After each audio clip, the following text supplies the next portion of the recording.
Central Vista പദ്ധതിയുടെ ഭാഗമായി രാജ്യതലസ്ഥാനത്ത് നിർമ്മിച്ച കർത്തവ്യ ഭവൻ പ്രധാനമന്ത്രി നരേന്ദ്രമോദി രാഷ്ട്രത്തിന് സമർപ്പിച്ചു. ആഭ്യന്തരം, വിദേശകാര്യം, ഗ്രാമവികസനം, പെട്രോളിയം എന്നീ മന്ത്രാലയങ്ങളാണ് കർത്തവ്യ ഭവനിൽ പ്രവർത്തിക്കുക.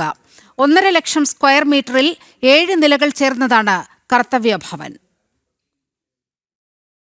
ഭരണപരമായ നടപടികൾ കാര്യക്ഷമമാക്കുക ലക്ഷ്യമിട്ട് നിർമ്മിക്കുന്ന സെൻട്രൽ സെക്രട്ടേറിയറ്റ് മന്ദിരങ്ങളിൽ ആദ്യത്തേതാണ് കർത്തവ്യ ഭവൻ 3. പ്രധാനമന്ത്രി ഉദ്ഘാടനം നിർവഹിച്ചതോടെ ആഭ്യന്തരം, വിദേശകാര്യം, ഗ്രാമവികസനം, MSME, പെട്രോളിയം, പ്രകൃതിവാതകം മന്ത്രാലയങ്ങളും പ്രിൻസിപ്പൽ സയന്റിഫിക് അഡ്വൈസറുടെ ഓഫീസും ഇവിടേക്ക് മാറും. 2 ബേസ്മെന്റുകളും 7 നിലകളുമായി ഏകദേശം 1.5 ലക്ഷം ചതുരശ്ര മീറ്റർ വിസ്തീർണമുള്ള അത്യാധുനിക ഓഫീസ് സമുച്ചയമാണിത്.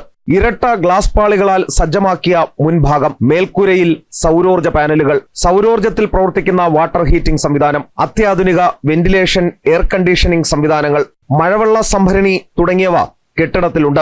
ഖരമാലിന്യ സംസ്കരണം, ഈ വാഹനം റീചാർജ് ചെയ്യാനുള്ള സ്റ്റേഷനുകൾ, പുനരുപയോഗം ചെയ്ത നിർമ്മാണ സാമഗ്രികളുടെ ഉപയോഗം എന്നിവയും കെട്ടിടത്തിന്റെ പ്രത്യേകതയാണ്. കർത്തവ്യ ഭവൻ 3ന്റെ മേൽക്കൂരയിലെ സൗരോർജ്ജ പാനലുകൾ പ്രതിവർഷം 5 ലക്ഷം യൂണിറ്റിലധികം വൈദ്യുതി ഉൽപ്പാദിപ്പിക്കും. മന്ത്രാലയങ്ങളെ ഒരു സ്ഥലത്ത് കേന്ദ്രീകരിക്കുന്നതിലൂടെ ഇവ തമ്മിലുള്ള ഏകോപനം മെച്ചപ്പെടുത്തുകയും നയരൂപീകരണം വേഗത്തിലാക്കുകയും ചെയ്യുമെന്നാണ് കണക്കുകൂട്ടൽ.